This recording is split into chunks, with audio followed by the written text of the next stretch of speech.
India is also firmly opposed to attacks on merchant shipping, as many of our nationals are prominent in its global workforce. India strongly reiterated its call for dialogue and diplomacy. India expressed its support to all efforts aimed at peaceful resolution of issues. Madam President, I congratulate Colombia for assuming presidency of the Security Council for the month, and thank you for convening today's open debate. I also thank the briefers for their insightful remarks. Today's open debate is especially significant in the backdrop of the ongoing conflicts in the Middle East, the immense humanitarian and human toll in terms of loss of lives, injuries, and large-scale displacement of vulnerable civilian populations, impediments to freedom of navigation and consequent impact on global flow of commerce, including massive disruptions to established supply chains and global energy supplies. India would like to re-emphasize its position on the recent developments in the Middle East. First, we express our deep concern at the conflict in Iran and the Gulf region that unfortunately began in the holy month of Ramadan, and urged all sides to exercise restraint, avoid escalation, and prioritize the safety of civilians. The intensification of the conflict and its spread to other nations have evoked great anxiety. The mounting destruction and deaths and cessation of normal life and economic activities have deeply impacted India, a proximate neighbor with critical stakes in the security and stability of the region. There are almost 10 million Indian citizens who live and work in the Gulf region. Their safety and well-being are of utmost priority to us. Our trade and energy supply chains are dependent on stability in the region, and any major disruption has serious consequences for the Indian economy. India is also firmly opposed to attacks on merchant shipping, as many of our nationals are prominent in its global workforce. Many Indian nationals have lost their lives or are missing as a result of attacks against countries of the region and against merchant vessels and sea lanes of communication.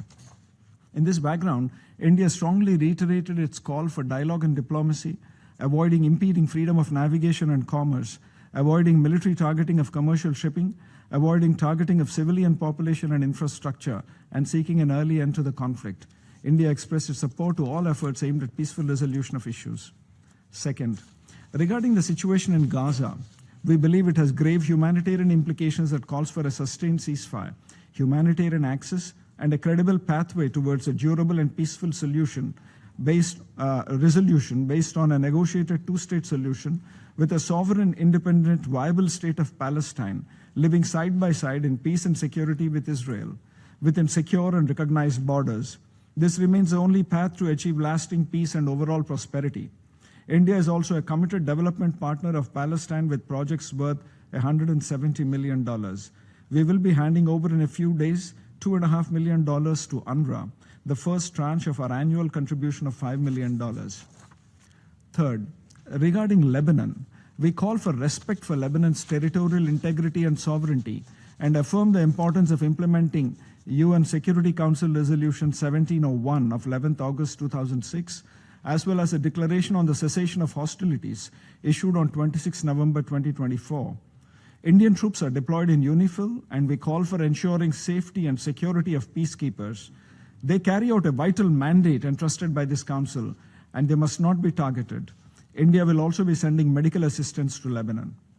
Fourth, on Yemen, we remain committed to the unity, sovereignty, independence, and territorial integrity of the Republic of Yemen, condemn attacks on maritime navigation, emphasize that the protection of the vital Bab el-Mandab Strait and the southern Red Sea is a shared international responsibility and a matter of global interest, and remain opposed to attempts to undermine stability in the Gulf of Aden, the Arabian Sea, and the Indian Ocean. With regard to specific issues highlighted in the concept note, I'd like to make the following points. First, the UN Charter offers a repertoire of options to address conflicts and de-escalate tensions. None of these options have universal applicability. Every situation warrants a tailor-made, customized approach. The context must be an important consideration in identifying the best approach. For instance, as Article 36(2) of the UN Charter specifies, procedures that have been already agreed upon by concerned parties need to be given due consideration wherever applicable. In the context of the Middle East, peace agreements between Israel and Egypt and Jordan have been very durable. Second, national ownership must be a central parameter for the implementation of third-party interventions. External solutions must not be imposed. Parties concerned must be on board with regard to undertaking actions that are aimed at achieving peaceful resolution of issues. These parties must also be fully involved at all stages. Third, The international peace and security landscape is dynamic and fast changing.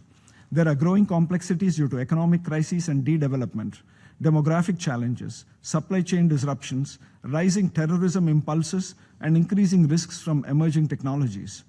The UN must remain agile and equipped to deal with contemporary and future challenges. Fourth, the biggest casualty of all conflicts and disputes is human welfare and well-being, especially of vulnerable groups such as women and children. Any intervention must therefore attach centrality to alleviating human suffering. There must be a human-centric approach towards all efforts that endeavor to resolve disputes and address conflicts. Fifth, mediation frameworks once created are not fit for purpose forever. If they fail to fulfill their mandated tasks and new realities emerge that make such earlier frameworks redundant, we must adapt and continue our efforts in tune with the new realities. For example, the Palestine issue is replete with outdated mediation frameworks that are not relevant in today's context. Today's Gaza Peace Plan and the Board of Peace framework are very distinct as compared to earlier frameworks. Finally, the UN is facing questions related to legitimacy, credibility, and efficacy. Raging conflicts in different parts of the world and the immeasurable human suffering are driving factors. The perception about this organization has changed considerably among the world's citizenry due to its inability to address conflict situations. A primary reason has been an 8-decade-old outdated architecture of the Security Council, the principal UN organ that is tasked with maintenance of international peace and security. Implementing real reforms through expansion of both the permanent and non-permanent categories in accordance with today's geopolitical realities is vital to UN's continued relevance and future. The UNSC has to be fit for purpose. Madam President, in conclusion, India would like to stress that the people across the Middle East deserve sustained peace and normalcy. India stands fully ready to contribute towards realizing this goal in order to secure peace, prosperity, and well-being of the people of the region and beyond. I thank you, Madam President.